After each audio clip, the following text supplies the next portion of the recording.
Hi, my name's Amanda Noll, and I'm the author of I Need My Monster. And I'm here today to talk about my writing process, my inspiration, and my life as a writer.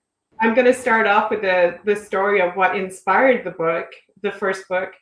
I had just given birth to my fourth child, and we had recently moved homes and hosted Thanksgiving. And my third child, a daughter, wouldn't stay in bed. She kept getting out of bed thinking we were having fun without her. And one night she woke me up because she was convinced she was missing out on something. And I was just so tired. I wished that she was afraid of a monster under her bed. And that's where the seed for the story for I Need My Monster came from. I wondered where her monster was and why he wasn't doing his job.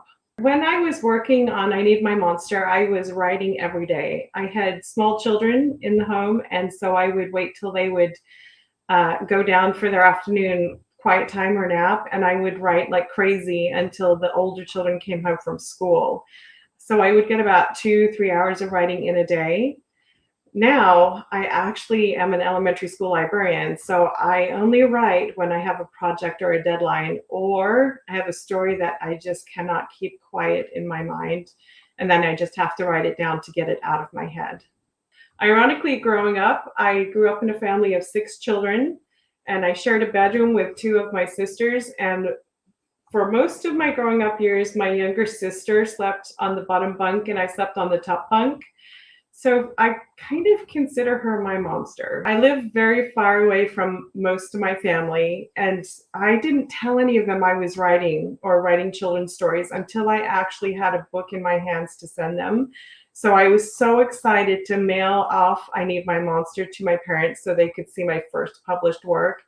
And my dad read it and he called me and he opened up to the page and he says, "And this is my favorite bit." And he read, "Hello, my name is Herbert, and I will be your monster for the evening." And I realized that I had heard the monster's voice in my head, and it was my dad's voice. I had accidentally written my father as a monster.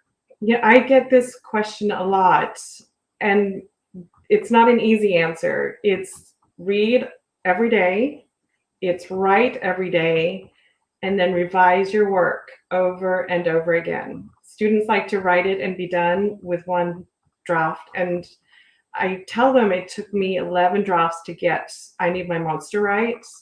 And that's a lot of drafts for a picture book. So they're often surprised at how much work it takes. It's also hard to hear criticism about your work. But if you're really planning on telling stories and writing stories, you have to get used to hearing other people's opinions and considering them and seeing if that will make your work better. I love reading for fun. There's so much reading for learning or to have to accomplish an assignment at school. I just love to get lost in a book and to be part of the story. I also know that kids love to be scared, but they like to do it in a way that is safe and that they know that they'll be safe and that everything will work out.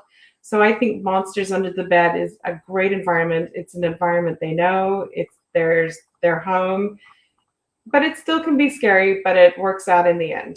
I think it's also practice for the real world. I mean, the world can be a scary place, and I think if we can conquer that fear, it goes a little bit further to help us conquer the bigger fears. Thanks for joining me today. I hope you have as much fun reading I Need My Monster as I had creating it. And remember, be kind to your monster.